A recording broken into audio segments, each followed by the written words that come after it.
বন্ধুরা, তোমরা কেমন আছো? আশা করি নিশ্চয়ই ভালো আছো। আজ আমি আকবরের শাসন ব্যবস্থা সম্পর্কে আলোচনা করব। তাহলে চলো তাই আলোচনাটা শুরু করি। আকবরের শাসন ব্যবস্থা সম্বন্ধে বলার আগে বলে রাখি যে তোমরা পারলে চ্যানেলটা সাবস্ক্রাইব করো এবং লাইক, শেয়ার, কমেন্ট করো। তাহলে চলো শুরু করি। আকবর সিংহাসনের সার্বভৌম ও স্বৈরতান্ত্রিক ক্ষমতায় বিশ্বাস করতেন। তিনি স্বৈরাচারী হলেও উদারনৈতিক স্বৈরাচারী ছিলেন। তিনি নিজেকে প্রজাদের অভিভাবক ও পালক বলে মনে করতেন এবং তার শাসন ব্যবস্থায় জনকল্যাণমূলক নীতি বিশেষ গুরুত্ব পায়। তার ক্ষমতা ছিল কার্যত সীমাহীন। প্রশাসনিক ও সামরিক বিষয়ে তার সিদ্ধান্তই ছিল চূড়ান্ত। 1579 খ্রিস্টাব্দে মহাজননামা ঘোষণার পর তিনি আইন রচনার সার্বভৌম অধিকার নিজ হাতে নেন। মোট কথা, আকবর সিংহাসনকেই সার্বভৌম ক্ষমতার আধারে পরিণত করেন। কোনো পার্থিব শক্তি তাকে নিয়ন্ত্রণ করার অধিকারী ছিল না। তিনি দৈবী অধিকার দাবি করেন। শাসন পরিচালনার জন্য তিনি কি করেন?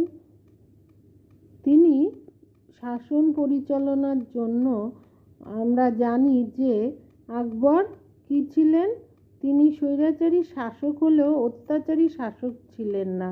প্রাশিয়ার স্বৈরাচারী রাজা ফ্রেডরিক দ্য গ্রেট যেমন নিজেকে রাষ্ট্রের সেবক বলে মনে করে অক্লান্ত পরিশ্রম করতেন, সেই রকম তিনি শাসন পরিচালনার জন্য অর্থাৎ প্রশাসন যন্ত্রকে ঠিকভাবে ধরে রাখার জন্য তিনিও অক্লান্ত পরিশ্রম করতেন। আকবরনামার মতে তিনি প্রত্যুষে প্রজাদের ঝরোখা দর্শন দিতেন। এই সময় তিনি সাধারণ প্রজাদের অভাব, অভিযোগ, আপত্তি শুনতেন এবং সম্ভবত প্রতিকারও করতেন। তারপর 4.5 ঘন্টা একটানা দরবারে সরকারি কাজ ও আবেদনের নিষ্পত্তি করতেন। এর মধ্যে তিনি মনসবদারদের বাহিনী পরিদর্শন করতেন। অপরপক্ষে পুরা দরবারে জায়গিরদার মনসবদারদের সঙ্গে মিলিত হয়ে রাজকার্য করতেন। সন্ধ্যার সময় মন্ত্রীদের সঙ্গে পরামর্শ করতেন এবং দেওয়ানি খাসে বৈদেশিক নীতি ও অন্যান্য জরুরি বিষয়ে পরামর্শ করতেন। তারপরেও তিনি ধর্মগুরুদের সঙ্গে ধর্মতত্ত্ব আলোচনা করতেন। আকবর প্রশাসনের নীতি নির্ধারণ করে তা কার্যকরী করার দায়িত্ব মন্ত্রী ও আমলাদের হাতে ছেড়ে দিতেন। এর ফলে তার কাজের চাপ কমত। তবুও সারাদিনে তিনি গড়ে 16 ঘন্টা কাজ করতেন।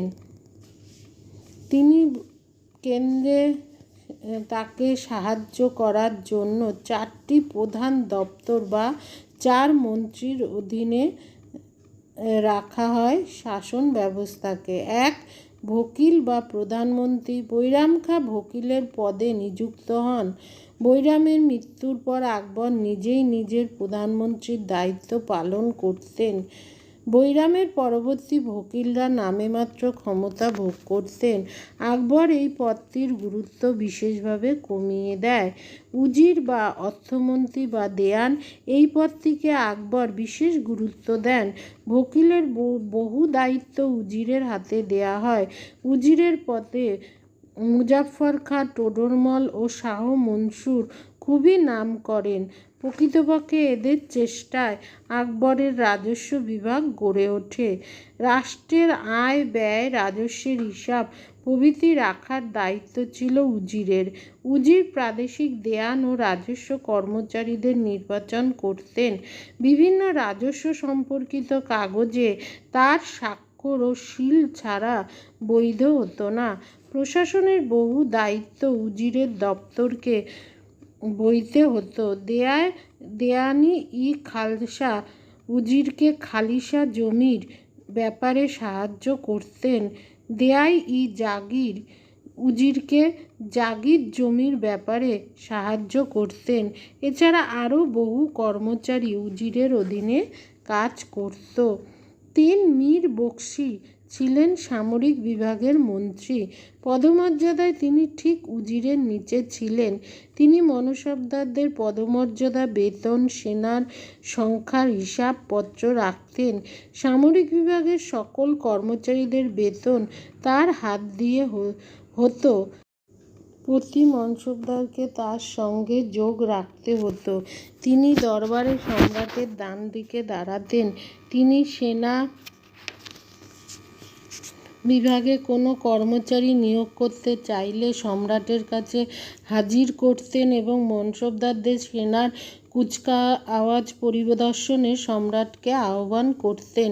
রাজপ্রাসাদের রক্ষী বাহিনী নিয়োগ তার দায়িত্ব ছিল। রাজ্যের সর্বত্র গুপ্তচর দ্বারা তাকে খবর সংগ্রহ করতে হতো।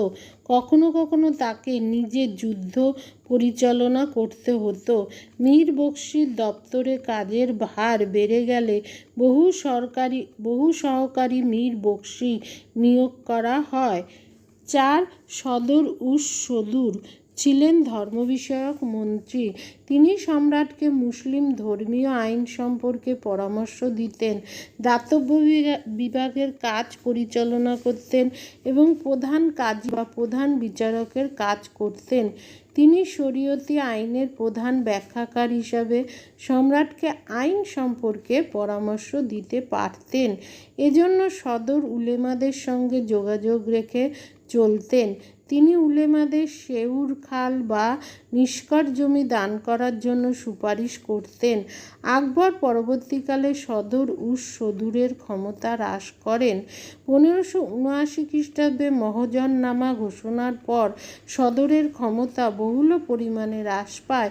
তিনি সদরের আইন রচনায় পরামর্শ দানের ব্যাপারে অধিকার লোপ করেন। এমনকি সেউর খাল দান করার ক্ষমতাও সংকুচিত করেন। সদরের দপ্তরে বহু দুর্নীতি উদ্ঘাটিত হলে তিনি আরও কড়া ব্যবস্থা নেন। এই কেন্দ্রের এই 4 মন্ত্রী ছাড়াও মীর সামান ছিলেন রাজকীয় কারখানার পরিচালক ও প্রাসাদের প্রয়োজনীয় দ্রব্যাদির সংগ্রাহক। দারোগা গুসলখানা সম্রাটের সচিবের কাজ করতেন। আরিজ মুকাবর সম্রাটের ফরমানগুলি রচনা করতেন। এছাড়া মীর আরাজ প্রভৃতি অন্যান্য কর্মচারীরাও নিযুক্ত হতো। প্রাদেশিক শাসনের জন্য আকবর তার সাম্রাজ্যকে 15টি সুবা বা প্রদেশে বিভক্ত করেন। এছাড়া আকবরের অধীনে স্বায়ত্তশাসিত বহু সামন্ত রাজ্য ছিল। এই রাজ্যগুলিকে আভ্যন্তরীণ প্রশাসনে আকবর হাত দিতেন না। প্রতি সুবার শাসনের দায়িত্ব থাকত সিপাহ সালার নামে কর্মচারীর হাতে। সিপাহ সালারকে সুবাদারও বলা হতো। সুবাদার ছিলেন সম্রাটের প্রতিনিধি এবং প্রদেশের আইন শৃঙ্খলা, শান্তি ও নিরাপত্তা তাকে রাখতে হতো। তার অধীনে প্রাদেশিক সেনা ও প্রশাসন ছিল। তিনি ফৌজদারি মামলার বিচার করতেন। সম্রাটের আইনগুলি তাকে চালু রাখতে হতো। কৃষির উন্নতির দিকে নজর রাখতে হতো। তিনি সেনাদলের শৃঙ্খলা রাখতেন এবং বিদ্রোহী জমিদারদের দমন করতেন। কিন্তু সুবাদারের রাজস্ব আদায়ের ক্ষমতা ছিল না। প্রতি সুবায় একজন দেওয়ান থাকতেন। তার কাজ ছিল রাজস্ব বিভাগের সকল দায়িত্ব বহন করা। দেওয়ান সম্রাট দ্বারা নিযুক্ত হতেন এবং তিনি সুবাদারের অধীনে ছিলেন না। দেওয়ানের কোনো সামরিক ও প্রশাসনিক ক্ষমতা ছিল না। তিনি রাজস্ব আদায় করে কেন্দ্রে পাঠিয়ে দিতেন। রাজস্ব বিভাগের কর্মচারীদের তিনি নিয়োগ ও নিয়ন্ত্রণ করতেন। তিনি দেওয়ানি মামলার বিচার করতেন। আকবর প্রদেশের দায়িত্ব দেওয়ান ও সুবাদারের মধ্যে ভাগ করে দেন। উভয়কে সমান মর্যাদা দিয়ে তিনি প্রদেশগুলির উপর কেন্দ্রের নিয়ন্ত্রণ বাড়াতে পারেন, কারণ দেওয়ান ও সুবাদার ছিলেন পরস্পরের প্রতিদ্বন্দ্বী। এজন্য তারা দুজনকেই কেন্দ্রের মুখাপেক্ষী থাকতেন। প্রত্যেকে অপরের আচরণ সম্পর্কে কেন্দ্রে রিপোর্ট পাঠাতেন। যদিও এই দুই কর্মচারী প্রতিদ্বন্দ্বী ছিলেন, তার জন্য প্রদেশের শাসনের কোনো ব্যাঘাত হতো না। প্রত্যেকে নিজ নিজ এখতিয়ার মেনে কাজ করতেন। এছাড়া মীর বক্সি, সদর এবং অন্যান্য কর্মচারীরা ছিল। তাদের কাজ কী ছিল? প্রদেশের কেন্দ্রের মতোই মীর বক্সি ছিল। সেনা নিয়োগ, শৃঙ্খলা রক্ষা, সংগঠন প্রভৃতি বিষয় তাকে দেখতে হতো। প্রদেশেও কেন্দ্রের মতো সদর নিযুক্ত হতেন। তিনি প্রধানত কাজী বা বিচারকের কাজ করতেন। তিনি প্রধান সদরের কাছে বিভিন্ন ধর্মীয় বা দাতব্য বিষয়ে সুপারিশ পাঠাতেন। এছাড়া ওয়াকিয়ানবিশ, ফৌজদারি, কাজী, দারোগা প্রভৃতি বিভিন্ন কর্মচারী প্রদেশের শাসনে সাহায্য করতেন। কোতোয়াল আইন শৃঙ্খলা রক্ষা, চুরি ডাকাতি দমন প্রভৃতি পুলিশি দায়িত্ব পালন করতেন। মীরবহন নামক কর্মচারী শুল্ক ব্যবস্থা এবং নদীপথে নৌকা ও ফেরির ব্যবস্থা করত। এবার জেলা শাসনের ক্ষেত্রে তিনি কি করেন? প্রদেশ বা সুবাকে শাসনের সুবিধার জন্য সরকার বা জেলায় ভাগ করা হয়। সরকারের শাসনের দায়িত্ব ছিল ফৌজদারের হাতে। তিনিই ছিলেন জেলার অধিকর্তা। ফৌজদার ছিলেন সামরিক কর্মচারী। আইন শৃঙ্খলা রক্ষা, চুরি ডাকাতি দমন, সরকারি আইন কার্যকর করা প্রভৃতি দায়িত্ব তার ছিল। তার অধীনস্থ সেনাদলকে যুদ্ধের জন্য তৈরি রাখা ছিল তার দায়িত্ব। রাজস্ব আদায়ের দরকার হলে তাকে সাহায্য করতে হতো। ফৌজদারের প্রশাসনিক দক্ষতার উপরই জেলার শাসন নির্ভর করত। এর জন্য আকবর কেন্দ্রীয় কর্মচারীর দ্বারা ফৌজদারের কাজের তদারকি করতেন। জেলা প্রশাসনকে সাহায্য করার জন্য আমাল গুজার নামে কর্মচারী রাজস্ব আদায়ের দায়িত্ব বহিত। আমাল গুজারের অধীনে বহু কর্মচারী ছিল রাজস্ব আদায়, হিসাব রাখা, কৃষকদের ঋণ দেয়া ও তা আদায় করার জন্য। বিটিকাজ, জমি জরিপের কাগজ ও রাজস্বের রিপোর্ট তৈরি করত। খাজানদাররা ছিল কোষাধ্যক্ষ। জেলার নিচে ছিল পরগনা। সিকদার পরগনার আইন শৃঙ্খলা, শান্তিরক্ষা, বিচার ও সাধারণ প্রশাসন পরিচালনা করত। আমিল ছিল পরগনার রাজস্ব বিভাগের দায়িত্বপ্রাপ্ত কর্মচারী।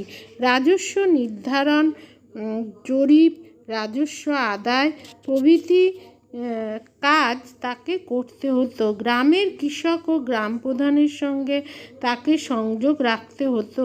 ফতেদার ছিলেন পরগনার সরকারি কোষাধ্যক্ষ এবং কানুনগো, জরিপ ও তৎসংক্রান্ত কাগজপত্র পাটোয়ারিদের সাহায্য রক্ষা করতেন।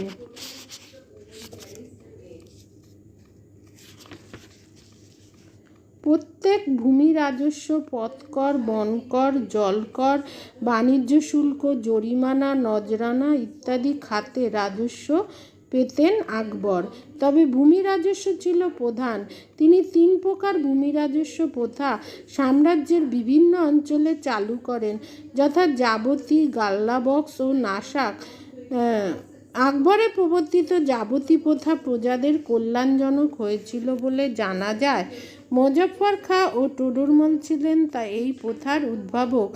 আকবর জমি জরিপের জন্য কাঠি ও ইলাহি গজ ব্যবহার করতেন। আমিন, কানুনগো, বিটিকাজ, পটোয়ারি প্রভৃতি কর্মচারীরা জরিপ, রাজস্বের গড় হার নির্ণয় এবং আদায়ী রাজস্ব খাতায় ওয়াসিল করার কাজ করতেন। আকবরের শাসন ব্যবস্থার স্তম্ভ ছিল মনসবদারগণ। তিনি মনসবদারদের জাগিরের বদলে বেতন দিতেন।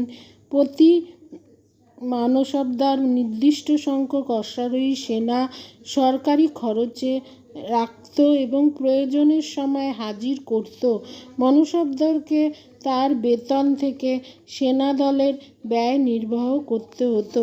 মনসবদারদের পদমর্যাদার তারতম্য ছিল এবং সেই মতো বেতনের পার্থক্য হতো। এছাড়া আকবরের সেনা বিভাগে নিজস্ব সেনাদল ছিল। মনসবদারি সেনা ছাড়াও আহাদি ও দাখিলি নামে সম্রাটের নিজস্ব বাহিনী ছিল, তবে তাদের পরিচালনার ভার মনসবদারদের হাতে থাকত। মুঘল সেনাদলে অশ্বারোহী বিভাগ বিশেষ প্রধান ছিল। এছাড়া মীর আদিসের অধীনে থাকত গোলন্দাজ সেনা, বন্দুকাচ বা বন্দুকধারী সেনা, হাতি প্রভৃতি। এইভাবে আকবর তার শাসন ব্যবস্থাকে ঢেলে সাজান, যা মুঘল শাসন ব্যবস্থায় নতুন এক যুগের সূচনা করে। আজ আসি।